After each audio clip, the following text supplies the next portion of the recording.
لله نحمده ونستعينه ونستغفره ونؤمن به ونتوكل عليه ونعوذ بالله من شرور أنفسنا ومن سيئات أعمالنا من يهده الله فلا مضل له ومن يضلله فلا هادي له ونشهد أن لا إله إلا الله وحده لا شريك له ونشهد أن سيدنا ومولانا محمدا عبده ورسوله صلى الله عليه وعلى آله وأصحابه وأتباعه وأزواجه وذرياته وأهل بيته وأهل طاعته وبارك وسلم تسليما كثيرا كثيرا. أما بعد، أعوذ بالله من الشيطان الرجيم. بسم الله الرحمن الرحيم. قد أفلح من تزكى وذكر اسم ربه فصلى بل تؤثرون الحياة الدنيا والآخرة خير وأبقى إن هذا لفي الصحف الأولى صحف إبراهيم وموسى. صدق اللہ العظیم. واجب التکریم حضرات اکابر علماء کرام، بزرگوں، بھائیوں، دوستوں، عزیزوں،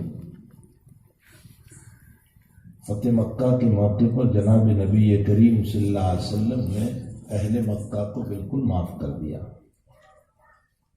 اور آپ کی طرف سے ایک اعلان ہو گیا کہ لا تثریب علیکم اليوم یغفر اللہ لنا ولکم. جو میرے بھائی یوسف نے کہا تھا، میں تم کو کہہ رہا ہوں کہ ہمارا تمہارا کوئی جھگڑا نہیں، اللہ تمہیں بھی معاف کرے، ہمیں بھی معاف کرے. لیکن ایسے موقع پر قریباً 16 یا 17 افراد وہ تھے کہ جن کو نبی علیہ السلام نے معاف نہیں کیا. خوب مسئلہ سمجھے. 16-17 افراد وہ تھے جن کو ذات اقدس صلی اللہ علیہ وسلم نے معاف نہیں فرمایا، اور یہ فرمایا کہ استار کعبہ میں، یعنی کعبہ کے غلاف میں چھپے ہوں تو وہاں بھی ان کا مسئلہ تمام کیا جائے. ان میں ایک عورت تھی ہندہ، یہ ابو سفیان جو بعد میں ایمان لے آئے رضی اللہ تعالیٰ عنہ، ان کی بیوی تھی. ان 17 آدمیوں میں ہندہ بھی داخل تھی، جن سے متعلق نبی علیہ السلام نے یہ فرمایا تھا کہ یہ جہاں بھی ملے مسئلہ اس کا تمام کیا جائے، اس لیے کہ ساری زندگی اسلام کو نقصان پہنچایا. لیکن ہندہ کسی جگہ چلی گئی، اور جب مکہ میں شانتی ہو گئی اور حضور پاک صلی اللہ علیہ وسلم کا اعلان عام ہو گیا اور مکہ میں خاموشی چھا گئی اور مسائل سارے کے سارے ختم ہونے لگے، تو آہستہ آہستہ وہ لوگ جن لوگوں سے متعلق حضرت نے ارشاد فرمایا تھا کہ ان کا کام تمام کیا جائے، وہ کہیں چھپ گئے تھے، اور وہ لوگ چھپتے چھپاتے پھر نبی علیہ السلام کی خدمت میں آنے لگے، معافی تلافی کرنے لگے. اسی میں آپ نے بہت نام سنا ہوگا حضرت وحشی رضی اللہ تعالیٰ عنہ. یہ وحشی وہ انسان ہے کہ جس نے حضرت حمزہ رضی اللہ تعالیٰ عنہ کو احد کے اندر شہید کیا تھا، بہت مشہور واقعہ ہے. اور حضرت عبید اللہ ابن عدی ابن خیار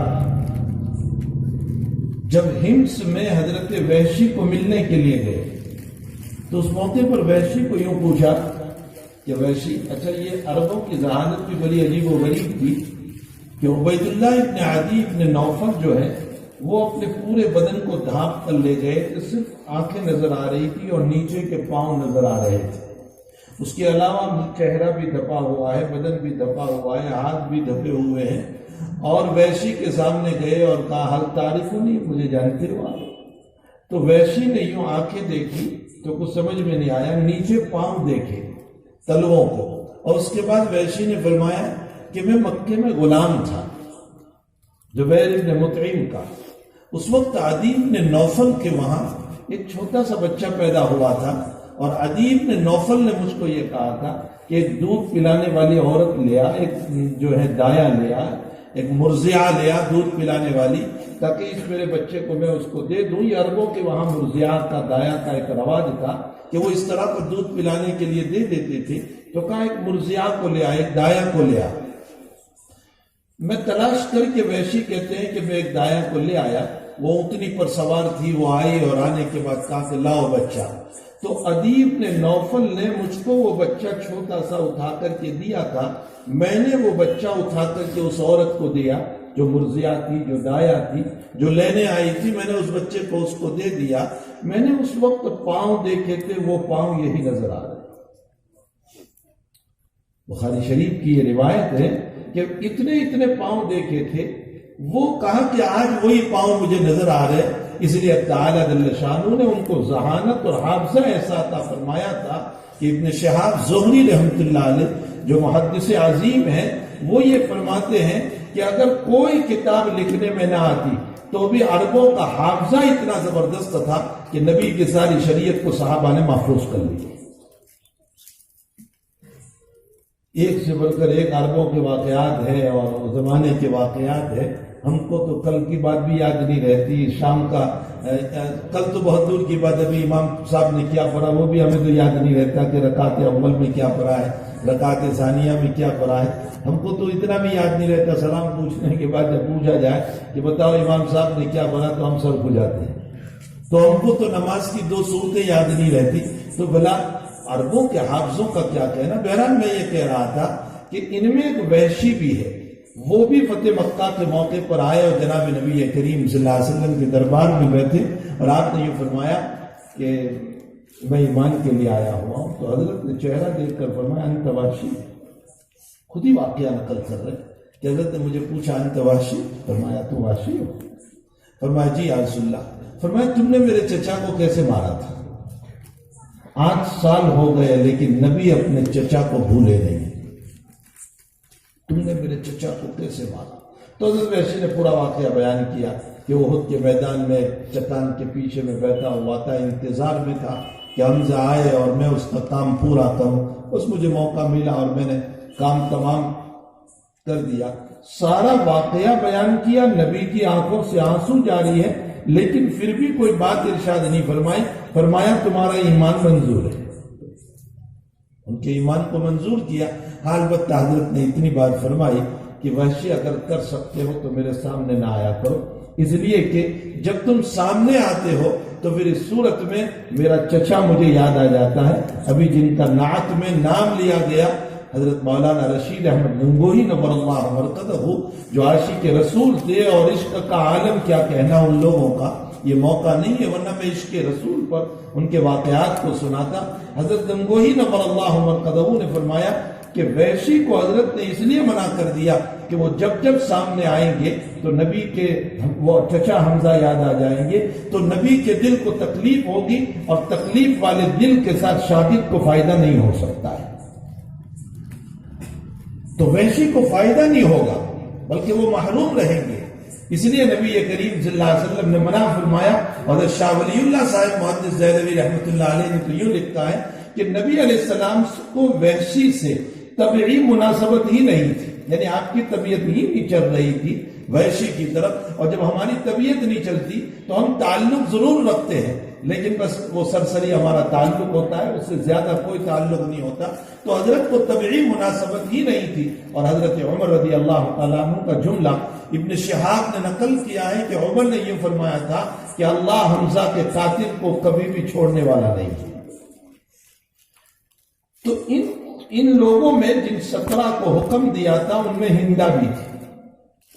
حضرت ہندا بھی حاضر ہوئی نبی کریم صلی اللہ علیہ وسلم کی خدمت میں اور آپ نے ان کا بھی ایمان قبول کر لیا.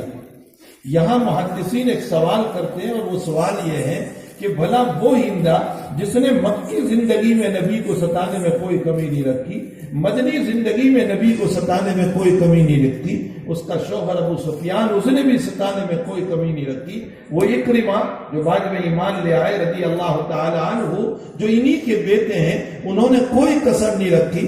بھلا حق تعالی جل شانہ نے اس ہندا کو ایمان کیسے دے دیا جو اتنی بڑی اسلام کی دشمن، نبی کی دشمن، اس کو اللہ نے ایمان کیسے دے دیا؟ اس پر شراح حدیث یہ فرماتے ہیں، صوفیہ یہ فرماتے ہیں کہ غزوہ احد کے اندر حضرت حمزہ رضی اللہ تعالیٰ عنہ کو جب شہید کیا گیا تو اسی عورت نے سینہ چروایا اور چروانے کے بعد آگ کے کلیجے کو نکالا اور ہندا نے آپ کے کلیجے کو کچا چبایا تھا دشمنی کے اندر۔ تو شراح حدیث اور محدثین اور صوفیہ یہ لکھتے ہیں کہ ظاہر سی بات ہے کہ حضرت حمزہ کے کلیجے کا ذرا سا ٹکڑا تو اس کے پیٹ میں چلا گیا ہوگا، چبانے کی وجہ سے کم اس کا رس ہی چلا گیا ہوگا۔ ہندا کے پیٹ کے اندر فرماتے ہیں کہ جس کے پیٹ میں اتنے بڑے موحد اور توحید والے کے کلیجے کا ٹکڑا چلا جائے اور اللہ اس عورت کو جہنم میں ڈال دے، یہ نہیں ہو سکتا ہے۔ حق تعالیٰ نے اس بنیاد پر ان کو ایمان عطا فرمایا۔ آپ غور فرمائیں کہ حضرت حمزہ ایک انسان ہے اور اس انسان کے بدن کے کسی ٹکڑے کے پیٹ میں جانے پر حق تعالیٰ جل شانہ اس کو جو ہے جہنم سے حفاظت کر کے ایمان کی دولت دے دیتے ہیں۔ جس کے سینے میں قرآن ہو، جس کے سینے میں ایمان ہو، جس کے سینے میں اللہ اس کا رسول ہو، جس کے سینے میں اللہ کے نبی کی احادیث ہو، بھلا حق تعالیٰ جل شانہ اس بندے کو جہنم میں کیسے بھیج سکتا ہے؟ اس کو آپ کیسے جلا سکتی ہے؟ اسی لیے روایتوں میں بہت سارے واقعات اس طرح کے ملتے ہیں۔ باب شفاعت کے اندر جس میں جناب رسول اللہ صلی اللہ علیہ وسلم نے فرمایا کہ امت کا ایک بڑا طبقہ وہ ہوگا جو جہنم میں جانے کا مستحق ہو چکا ہوگا، لیکن حق تعالیٰ اپنی نظر عنایت سے انہیں معاف فرما دیں گے، نظر کرم سے ان کو معاف فرما دیں گے۔ بہرحال یہ عظیم المرتبت کتاب ہے جس کی ابھی تلاوت کی گئی، اور اس کے جس رکوع کا قاری صاحب نے انتخاب فرمایا تھا، ان الذین فرقوا دینهم وکانوا شیعا لست منهم فی شیء انما امرهم الی اللہ، یہ ایک بہت بڑا مضمون ہے جس کی طرف ان آیات میں اشارہ کیا گیا ہے۔ تو ایسی عظیم المرتبت کتاب اللہ تعالیٰ نے مجھے اور آپ کو عطا فرمائی ہے۔ اسی لیے ارباب حدیث یہ لکھتے ہیں کہ اللہ تعالیٰ نے ماقبل انبیاء کو، حضرت موسیٰ کو یا حضرت عیسیٰ کو، یا اسی طرح ابراہیم علیہ السلام کو یا شیش علیہ السلام کو، یا اخنوق علیہ السلام کو، یا داؤد علیہ السلام کو، جتنی کتابیں اللہ نے عطا فرمائی تھی ان تمام کتابوں کو اللہ نے لکھ کر بھیجا تھا۔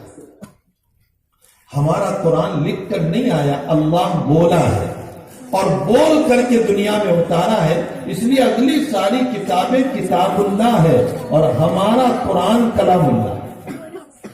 اور ظاہر سی بات ہے کہ از دل خیزر بر دل ریزر، اندر سے جو بات نکلتی ہے وہ اثر کر کے رہتی ہے۔ اللہ کے اندر سے نکلا ہوا کلام، یہ عظیم المرتبت کتاب جو تعالیٰ جل شانہ نے ہمیں عطا فرمائی ہے، اس کتاب کی ایک ایک آیت میری اور آپ کی رہنمائی فرماتی ہے، چاہے غمی کا حال ہو، خوشی کا حال ہو، پریشانیوں کا حال ہو، یا جو ہے خوشیوں کا حال ہو، دولت کی فراوانی ہو یا غریبی ہو، دشمنوں کی طرف سے حالات ہو یا اور کوئی مصیبت ہو، قرآن کریم ہر موڑ پر میری اور آپ کی رہنمائی کرے گا۔ ہمیں کسی بھی حالت میں بہت سے لوگ اس موقع پر اس طرح کے کلمات بول دیا کرتے ہیں جس سے امت مسلمہ بڑی مایوس ہو جاتی ہے، اور امت مسلمہ یہ سمجھتی ہے کہ اب ہمارا کیا ہوگا، ہمارا ساتھ دینے والا کوئی نہیں، اور من فوقکم ومن اسفل منکم ومن تحت ارجلکم، دائیں بھی اور بائیں بھی اور آگے بھی اور پیچھے بھی، چاروں طرف سے حالات ہیں، لیکن امت مسلمہ یہ بھول گئی کہ جہاں چاروں طرف سے حالات ہیں وہاں ان حالات کو رفع کرنے والی ذات ربانی بھی تو بہت بڑی ہے ہمارے ساتھ۔ حق تعالیٰ جل شانہ کی جو ذات گرامی ہے وہ اتنی زبردست ہے۔ حضرت موسیٰ علیہ السلام سے کسی نے سوال کیا، حضرت موسیٰ کلیم تھے، اور کلیم کا معنی ہوتا ہے بہت باتیں کرنے والا، اسی لیے حضرت موسیٰ علیہ السلام سے اللہ تعالیٰ نے جب یہ پوچھا کہ ماتل کبھی امین ہے کہ یا موسیٰ تمہارے ہاتھ میں کیا ہے، تو آپ نے ایک لمبا چوڑا جواب دیا، اتوکل علیہا واعش بہا علی غنمی ولی فیہا معارب اخری، میں بکریاں چراتا ہوں، میں جو ہے پتے جھاڑتا ہوں، میں سہارا لیتا ہوں۔ یہ سارے فوائد بیان کر دیے۔ کسی نے موسیٰ سے پوچھا کہ آپ نے اتنا طویل کلام فرمایا رب کریم سے بات کرنے کا موقع پر ملتا، اس لیے میں نے محبت میں اپنے کلام کو طویل کر دیا۔ ارے یہ ہمارا جوان جو ہے کبھی کسی پھانسی کی محبت میں پڑ جاتا ہے، وہ محبت کیا ہے، وہ تو فسق ہے، حقیقت میں خواہشات کو پوری کرنا ہے، لیکن اس میں اپنے کلام کو طویل کرتا جا رہا ہے، فون کے اوپر کوئی بات نہیں ہوتی ہے، پھر بھی گھنٹوں اور کر کے، بلکہ میں گجراتی میں اس کو کہوں بیجو بیجو بیجو، حالانکہ کوئی بات نہیں ہوا کرتی، لیکن اس کے باوجود ہمارا جوان جو ہے وہ کلام کو طویل کرتا چلا جاتا ہے۔ ایک فاسق محبت میں گھنٹوں باتیں کرتا ہوں، کیا خیال ہے کہ جب رب کریم سے ہمارا کلام ہو تو میری صورت میں اس کو کتنا لطف آتا ہے، پیار آتا ہے، مزہ آتا ہے۔ ہمیں نمازوں میں اس لیے مزہ نہیں آتا، لطف نہیں آتا، ہم نے قرآن نہیں سمجھا، اس کے معانی کو نہیں سمجھا، اس کی عبارت کو نہیں سمجھا، مولا کریم ہم کو کیا کہہ رہا ہے اس کو نہیں سمجھا۔ ابن قیم رحمۃ اللہ علیہ نے ایک عجیب و غریب بات لکھی۔ ابن قیم فرماتے ایک انسان جنگل میں گیا اور جنگل میں راستہ بھٹک گیا اور ہوائیں بڑی تیزی کے ساتھ چل رہی ہے اور طوفان چل رہا ہے اور راستہ بتانے والا کوئی نہیں۔ ایسے موقع پر اگر کوئی آ جائے اور تمہارا ہاتھ پکڑ لے اور کہیں گھبراؤ مت، میں تمہارے ساتھ ہوں اور منزل مقصود پر پہنچا دوں گا، اس سے بڑھ کر ہمارا محسن کوئی نہیں ہو سکتا۔ فرمایا تمہارے حالات میں، پریشانیوں میں، مصیبتوں میں، کبھی حکومت کی طرف سے حالات ہے، کبھی دنیا کی طرف سے حالات ہے، کبھی اس کی طرف سے، کبھی اس کی طرف سے، ان حالات کے بیچ میں قرآن کریم کی کوئی آیت جب میرا ہاتھ آ کر کے تھام لیتی ہے اور پکڑ لیتی ہے تو ہم یہی کہیں گے کہ ہمارے قرآن سے بڑھ کر محسن کوئی نہیں ہو سکتا۔ اللہ کی ذات اس قرآن کریم کو جو نازل فرمایا ہے، اس میں خوشیاں، غمیاں، بیماریاں، شفا اور حالات، مسائل، پریشانیاں، ان تمام مسائل کو ذکر فرمایا ہے۔ یہی وجہ ہے کہ میں یہ کہہ رہا تھا کہ حضرت موسیٰ علیہ السلام کلیم ہے، اللہ سے بہت باتیں کیا کرتے تھے۔ ایک مرتبہ اللہ سے سوال فرمایا کہ رب کریم کیا بات ہے، تو تھکتا بھی نہیں، تو سوتا بھی نہیں، تجھے نیند بھی نہیں آتی، تو کبھی سوتا ہی نہیں ہے؟ تو اللہ نے فرمایا میرے موسیٰ تو آج رات 2 کانچ کی بوتلیں لے لے اور تو رات میں سو جا، تیرے سوال کا جواب میں تجھے کل دوں گا۔ صبح اٹھے تو دونوں کانچ کی بوتلیں ٹکرا کر ٹوٹ چکی تھی، تو اللہ نے وہی اتاری کہ موسیٰ ایک رات کی نیند میں تو 2 بوتلوں کی حفاظت نہیں کر سکا، اگر تیرا رب سو جائے گا تو اس امت کا کیا ہوگا؟ یہ ٹکرا جائے گی، یہ مر جائے گی، یہ مٹ جائے گی۔ اسی لیے فرمایا لا سنۃ ولا نوم، اس کو نیند بھی نہیں آتی، اس کو اونگ کا جھونکا بھی نہیں آتا۔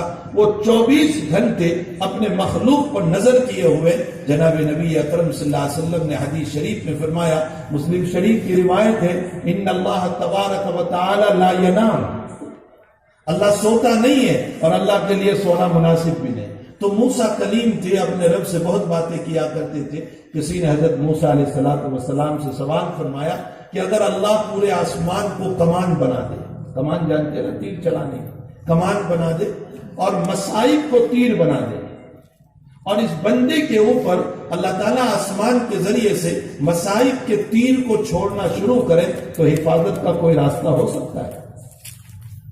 کوئی حفاظت کا راستہ؟ حقیقت یہ ہے کہ انبیاء کرام علیہ الصلوۃ والتسلیم کو اللہ تعالیٰ نے جو عقل، جو فراست عطا فرمائی تھی، وہ عقل و فراست اللہ نے اس امت کے علماء کو بھی عطا فرمائی۔ میں ایسے ہی نہیں کہہ رہا ہوں، اگر آپ روایتوں میں جاؤ گے تو آپ کو پتا چلے گا کہ تعالیٰ نے اس امت کے علماء کو بھی وہ عقل و شعور عطا فرمایا۔ حضرت امام غزالی رحمۃ اللہ علیہ سے کسی نے سوال کیا کہ بڑی عجیب و غریب بات یہ ہے کہ اللہ تو تمہارا وضو کو شروع کر رہا ہے چہرہ دھونے سے، قرآن کریم کو پڑھے، ان علماء سے پوچھے، وضو کی ابتدا ہوتی ہے چہرہ دھونے سے، اذا قمتم الی الصلاۃ فاغسلوا وجوہکم وایدیکم، چہرہ دھو، ہاتھ دھو، سر پہ مسح کرو اور پاؤں دھو۔ فرمایا تم لوگ سب کے سب قرآن کے خلاف کر رہے ہو، اس لیے کہ تم تو پہلے ہاتھ دھوتے ہو اور ہاتھ دھو کر کلی کرتے ہو اور کلی کے بعد ناک میں پانی ڈالتے ہو، تو تم سب قرآن کے خلاف کر رہے ہو۔ امام غزالی اللہ آپ کی قبر کو نور سے منور فرمائے، آپ نے جو جواب دیا، فرمایا کہ وضو جو ہے وہ نماز کے لیے ہے، اور نماز مقدس عبادت ہے تو وضو بھی مقدس عبادت ہے، اور جب وضو مقدس عبادت ہے تو وضو کے لیے پانی بھی مقدس چاہیے، پاکیزہ چاہیے۔ تو اب پانی پاکیزہ ہے یا نہیں، اس کو دیکھنے کے لیے 3 صفت کو دیکھنا پڑے گا، اس کے اندر، پانی کے اندر 3 صفت کو دیکھنا پڑے گا۔ اس کا رنگ کیسا ہے، اس کا مزہ کیسا ہے، اور یعنی اس کا ٹیسٹ اور ذائقہ کیسا ہے، اور اس کی اسمیل کیسی ہے، اس کی بو کیسی ہے، ان تینوں کو دیکھنے کے بعد ہمیں پتا چلے گا کہ پانی پاکیزہ ہے یا نہیں۔ تو ہمارے نبی علیہ الصلوۃ والسلام نے فرمایا پہلے ہاتھ دھو لو تاکہ ہاتھ کے ذریعے سے رنگ کا پتہ چل جائے گا، پھر کلی کرو تاکہ کلی کے ذریعے سے پانی کے ٹیسٹ اور ذائقے کا پتہ چل جائے گا کہ صحیح ہے یا غلط، پاک ہے یا ناپاک، اور پھر ناک میں پانی ڈالو تاکہ اس کی اسمیل اور بو کے ذریعے سے یہ پتہ چل جائے گا کہ یہ پانی قابل وضو ہے یا نہیں۔ جب تینوں صفتوں کے ذریعے سے، ان تینوں عملوں کے ذریعے سے پانی کا پاک ہونا ثابت ہو گیا تو اب اذا قمتم الی الصلاۃ، وضو کو شروع فرماؤ۔ ہمارے آقا صلی اللہ علیہ وسلم نے اصل میں پانی کو دیکھنے کے لیے پہلے 3 امر رکھے۔ حضرت امام غزالی رحمۃ اللہ علیہ نے ایسا زبردست جواب دیا کہ اس ملحد کو، اس اہل قرآن کو، اس منکر حدیث کو امام غزالی رحمۃ اللہ علیہ نے خاموش کر دیا، اور قیامت تک کے لیے امت کو جواب دیا کہ یاد رکھو اللہ کے حبیب کے اعمال میں اور آپ کی سنتوں میں اور آپ کے طریقوں میں بڑی حکمتیں ہیں، اگر تم سمجھنا چاہو گے تو تمہیں شریعت کھل کر کے سامنے آتی چلی جائے گی۔ تو موسیٰ علیہ السلام سے یہ سوال ہوا کہ اللہ آسمان کو کمان بنا دے اور مصیبت کو تیر بنا دے تو اب بچنے کا کوئی راستہ ہو سکتا ہے؟ تو حضرت موسیٰ علیہ السلام جواب دے رہے ہیں کہ تیر چلانے والے کی بازو میں آ جاؤ تو تمہاری حفاظت ہو جائے گی، تیر چلانے والے کی پڑوس میں آ جاؤ تو تمہاری حفاظت ہو جائے گی۔ موسیٰ نے اشارہ فرمایا اللہ جب مصائب کے تیر چلانے لگے تو اللہ کے پہلو میں، اللہ کی بغل میں، اللہ کی سائد میں چلے جانا، اللہ تمہاری حفاظت فرما لے گا۔ اور اس سائد میں جانے کا مطلب یہ ہے کہ بندہ ایمان اور تقوی اختیار کر لے، یہ گویا کہ اللہ تعالیٰ کی اس نے سائد اختیار کر لی، اللہ کے قریب یہ ہو چکا تو اب تعالیٰ مصائب کے ذریعے سے اور پریشانیوں سے اب تعالیٰ اس کی حفاظت فرما لیتے ہیں۔ تو قرآن مقدس جو اترا ہے اس میں تمام باتوں کو اب تعالیٰ جل شانہ نے، مصائب ہو، حالات ہو، غمیاں ہو، پریشانیاں ہو، ظلم ہو، تشدد ہو، ان تمام میں ہماری رہنمائی فرمائی۔ یہی وجہ ہے کہ قرآن کریم میں جہاں تعالیٰ نے احد کا واقعہ نقل فرمایا بہت تفصیل سے، وہ مفصل تو آپ جو ہے ان علماء کرام سے سن لینا۔ میں اجمالی طور پر 1-2 باتیں عرض کروں کہ جب جناب رسول اللہ صلی اللہ علیہ وسلم احد کے اندر پہنچے ہیں اور اپنے 50 صحابہ کرام کو، جو جوان تھے، جو طاقتور تھے، جو بڑے تیر انداز تھے، ان کو احد پہاڑ پر کھڑے کر دیے جہاں سے دشمن کے آنے کا خطرہ تھا۔ حضرت نے یہ فرمایا کہ ہماری کامیابی ہو یا ہماری ناکامی ہو، تم اپنی جگہ نہ چھوڑنا، تمہیں وہی رہنا ہے، چاہے ہماری ناکامی ہو تو بھی نہ آنا، ہماری کامیابی ہو تو بھی نہ آنا۔ ابتدائی وحلہ میں شروع ہی کے اندر میدان اللہ نے نبی کو دے دیا، کامیابی ہوئی، ان لوگوں نے اپنی جگہ کو چھوڑا، چند صحابہ نے ان کو منع کیا کہ نیچے نہ اترو، لیکن اس کے باوجود وہ لوگ نیچے اتر آئے۔ نتیجہ یہ ہوا کہ آیا ہوا میدان ہاتھوں سے نکل گیا، دشمن پلٹ کے آ گیا اور 70 صحابہ کرام شہید ہو گئے، 70 زخمی ہو گئے، خود نبی کریم صلی اللہ علیہ وسلم زخمی ہو گئے، آپ کو یہاں کری گھس گئے، آپ کا رباعی دانت مبارک ٹوٹ گیا، آپ بے ہوش ہو کر کے گر پڑے، اس کے بعد آپ کو ہوش آیا۔ یہ تمام کے تمام حالات کو قرآن کریم نقل کر رہا ہے۔ فرمایا امنۃ النعاس یغشی طائفۃ منکم وطائفۃ قد اہمتہم انفسہم یظنون باللہ غیر الحق ظن الجاہلیہ، اور دوسری جگہ اللہ فرماتے ہیں غما بغم لکی لا تحزنوا علی ما فاتکم ولا ما اصابکم واللہ خبیر بما تعملون۔ میرے بھائیوں، میں تم کو اس سے کچھ سنانا چاہتا ہوں، میری بہنیں اگر سن رہی ہے تو میں تم کو یہاں سنانا چاہتا ہوں۔ یہاں با جو لایا ہے غمم بغم میں، اللہ جو با لایا ہے، عربی گرامر کے اعتبار سے یہ با بدلیت کا ہے، بدل کے معنی میں ہے، تو اب ترجمہ یہ ہوگا اے لوگو، اے صحابہ، تم نے میرے نبی کو غم پہنچایا اس لیے میں نے تم کو غم پہنچایا۔ غمم بغم، میرے نبی کے غم کے بدلے میں نے تم کو غم پہنچایا، اگر تم میرے نبی کو غم نہ پہنچاتے تو میں بھی تمہیں غم نہ پہنچاتا، یہ میدان تمہیں دے دیتا، مال غنیمت تمہیں دے دیتا، دشمن تمہارے ہاتھ میں ہوتے، لیکن تم نے میرے نبی کو غم پہنچایا۔ کیا غم پہنچایا؟ جب تمہیں پہاڑ سے اترنے کو منع کیا گیا تھا، کیوں اتر کے آئے؟ نبی کی بات کو تم نے نہیں مانا۔ میرے بھائیوں، قرآن کریم کی آیت بتا رہی ہے کہ جب دنیا میں انسان نبی کی سنتوں کو چھوڑتا ہے، نبی کے طریقوں کو چھوڑتا ہے، نبی کی زندگی کو چھوڑتا ہے، تو پھر اس صورت میں اس پر حالات بھی آتے ہیں، پریشانیاں بھی آتی ہیں، مسائل بھی آتے ہیں، دشمن بھی بنتے ہیں، سارے کے سارے مسائل ہو جاتے ہیں۔ وجہ صرف یہ ہے کہ اللہ کے محبوب کے طریقوں کو ہم نے چھوڑا ہے۔ محمد الرسول اللہ صلی اللہ علیہ وسلم جو اللہ کا محبوب ہے، اللہ کا دلارا ہے، اللہ کا پیارا ہے، حالانکہ ہمیں دنیا میں اگر کسی سے محبت کرنا ہو تو ذات اقدس سے بڑھ کر محبوب کوئی نہیں ہو سکتا ہے۔ محدثین نے لکھا ہے کہ کسی بھی انسان سے محبت جو ہوتی ہے وہ 3 بنیادوں پر ہوتی ہے۔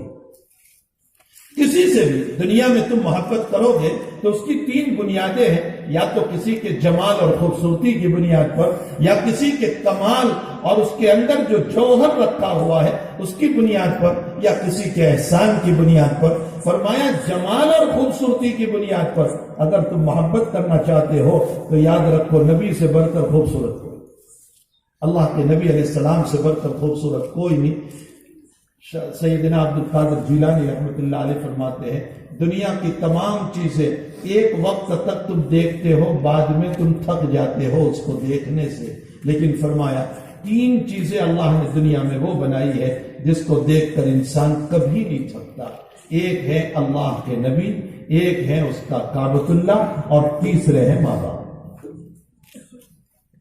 ایک اللہ کا نبی، ایک کعبۃ اللہ، اور ایک ماں باپ، بشرطے کہ ماں باپ کو وہ اپنے ماں باپ سمجھتا ہو، اپنے ماں باپ سمجھتا ہو، اپنے محسن سمجھتا ہو، اپنوں کو وجود دینے والا سمجھتا ہو، تو حقیقت میں ماں باپ کو دیکھنے سے بھی دل نہیں بھرتا۔ میں نے ابھی کسی جگہ بیان میں کہا کہ ساری زندگی تو ماں باپ کی خدمت نہیں کی، اور جب موت آئی تو جنازے کے نیچے گھس گھس کر کے چل رہا ہے، بھلا اس گھسنے سے اب کچھ نہیں ہوگا، اس لیے کہ تو اب 10 مرتبہ گھستا چلا جا، لیکن ماں باپ کی آہیں جو لگ چکی ہے اب تو اس کو مٹا نہیں سکتا۔ ماں باپ کے دل کی بددعائیں جو لگ چکی ہے اس کو تو مٹا نہیں سکتا۔ حضرت شیخ نور اللہ مرقدہ مولانا زکریا صاحب رحمۃ اللہ علیہ نے لکھا ہے کہ ماں باپ کا زبان سے بددعا کرنا ضروری نہیں ہے، ان کے دل کا رونا ہی امت کی ہلاکت کا، اولاد کی ہلاکت کا ذریعہ ہو جاتا ہے۔ بددعا نہ کریں تو بھی صرف ان کے دل کا رونا، وہ اولاد کتنی بد نصیب اولاد ہے، کتنی بد نصیب کہ جس کے ماں باپ تنہائیوں میں بیٹھ کر کچھ پچھلے واقعات کو یاد کرتے ہیں کہ یہ میرا بیٹا، ہم نے بڑی محبت سے اس کو پالا، بڑے ارمان سے اس کو پالا، اور وہ بچپن کی باتیں یاد کرتے ہیں کہ اس کو کس طرح ہم نے بڑا کیا اور کس طرح اپنی گود میں سجایا اور بنایا اور پڑھایا، اور آج یہ حال ہے کہ وہ کبھی بیوی کی بات کو سن کر اور کبھی اس طرف کی باتوں کو سن کر کے کبھی ماں کو گالی، کبھی باپ کو گالی، کبھی ان کے سامنے جوش سے بول دینا، کبھی ان کو یہ کہہ دینا تم سٹھی آ گئے ہو، کبھی یہ کہہ دینا تم بدھے ہو گئے ہو، تمہاری عقل ماری گئی ہے، تمہاری سمجھ میں کچھ نہیں آتا، اس طرح کے کلمات کو بول دینا۔ فرمایا ان واقعات کو اور ان باتوں کو یاد کر کے وہ ماں باپ جب تنہائیوں میں بیٹھ کر روتے ہوں گے تو آپ بتائیے کہ وہ اولاد کیسے کامیاب ہو سکتی ہے۔ اس لیے حقیقت یہ ہے کہ واقعتاً اگر اولاد کو اولاد سمجھ رہا ہے تو پھر اس صورت میں ماں باپ کو ماں باپ سمجھ رہا ہے تو پھر ماں باپ کو دیکھنے سے بھی دل نہیں بھرتا۔ تو اگر خوبصورتی اور جمال کی بنیاد پر کوئی محبت کرنا چاہے تو جناب رسول اللہ صلی اللہ علیہ وسلم سے بڑھ کر بھائی کوئی خوبصورت ہے۔ عمرو بن العاص رضی اللہ تعالیٰ عنہ، مسلم شریف کی روایت ہے، عمرو بن العاص فرماتے ہیں مجھ پر 3 دور گزرے۔ ایک وہ دور تھا کہ محمد سے بڑھ کر میرا دشمن کوئی نہیں، اور مدینے سے بڑھ کر مبغوض ترین شہر کوئی نہیں۔ فرمایا میری تمنا یہ تھی کہ محمد مل جائے تو اس کا گلا مروڑ دوں، فرمایا اس زمانے میں مر جاتا، جہنمی ہوتا۔ پھر مجھ پر ایک دور اور آیا کہ جس میں میں ایمان لے آیا، اور ایمان کا واقعہ بڑا عجیب و غریب ہے ان کا۔ حضرت کی خدمت میں آئے اور آ کر کے فرمانے لگے اللہ کے نبی ہاتھ بڑھائیے، اور سد یدئی گئی، فرمایا ہاتھ بڑھائیے۔ حضرت نے بیٹھ کے لیے ہاتھ بڑھایا تو حضرت عمرو بن العاص نے کھینچ لیا۔ فرمایا کیا بات ہے، تم نے کہا کہ ہاتھ بڑھاؤ ایمان کے لیے اور تم نے کھینچ لیا؟ فرمایا ایک شرط پر ایمان لاتا ہوں. فرمایا کیا شرط ہے؟ فرمایا میں نے گناہ بہت کیے ہیں، معاف ہوں گے یا نہیں، اس شرط پر ایمان لاتا ہوں. تو نبی علیہ السلام نے فرمایا عمرو تم نے یہ بات نہیں سنی، الاسلام یہدم ما کان قبلہ، اسلام جو ہے وہ اپنے ماقبل کے پہلے کے سارے گناہوں کو معاف کر دیتا ہے، ساری خطاؤں کو معاف کر دیتا ہے. ابھی پرسوں ایک صاحب میرے پاس مسلمان ہوئے، میں نے ان کا ہاتھ چھوا، نوجوان ہے، ٹیچر ہے، وہ مسلمان ہوئے اور مسلمان مجھے اور آپ کو دیکھ کر نہیں ہوئے. خوب سن لینا،